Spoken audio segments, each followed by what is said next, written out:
Nirvana and an early version of Heart-Shaped Box. Now, did you notice the difference in the guitar solo? Okay, let me show you something with the final version.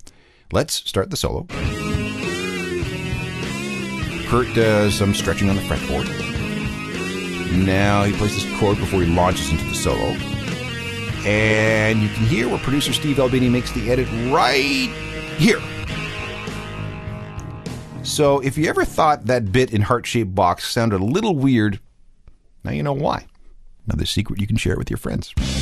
We're almost at the end of this program, but we cannot finish without our regular round of useless information. That's coming next. More of the secret history of rock coming up. Back to the secret history of rock with Alan Cross. This is the part of the program where I dispense knowledge that probably won't be of any particular use to anyone. Still, it's cool to know this stuff. For example, about 10 years ago, a farmer in Germany was having a very hard time dealing with wild boars.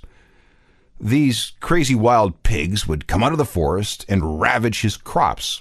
He could try and shoot them, but there were just too many of them, and fencing was too expensive. The most cost-effective and humane way to keep them out was to find something so offensive to the wild boars that they would just run away and leave Farmer Becker and his crops alone. What about music, he thought. So he set up some speakers in the field and tried blaring various types of music in the direction of the pigs. Madonna did not work, but Britney Spears, success! After he started broadcasting tracks from Oops, I Did It Again into his fields, Farmer Becker never had another issue with wild boars eating his crops. And again, I do not make any of this stuff up. And here's something that should be a source of national pride. Most people think that the keyboard synthesizer was an American or European invention. I posit that it was not. Back in the 1940s, a Canadian inventor from Thunder Bay named Hugh LeCaine took a break from studying atomic physics to come up with a keyboard instrument that could tame electrical signals into music.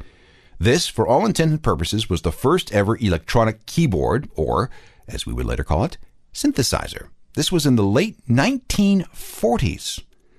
So why isn't Hugh LeCaine and his instrument more celebrated in the world of music? Well, maybe it's because for some reason he called his device the electronic sackbut. I've never been able to figure out why he called it that.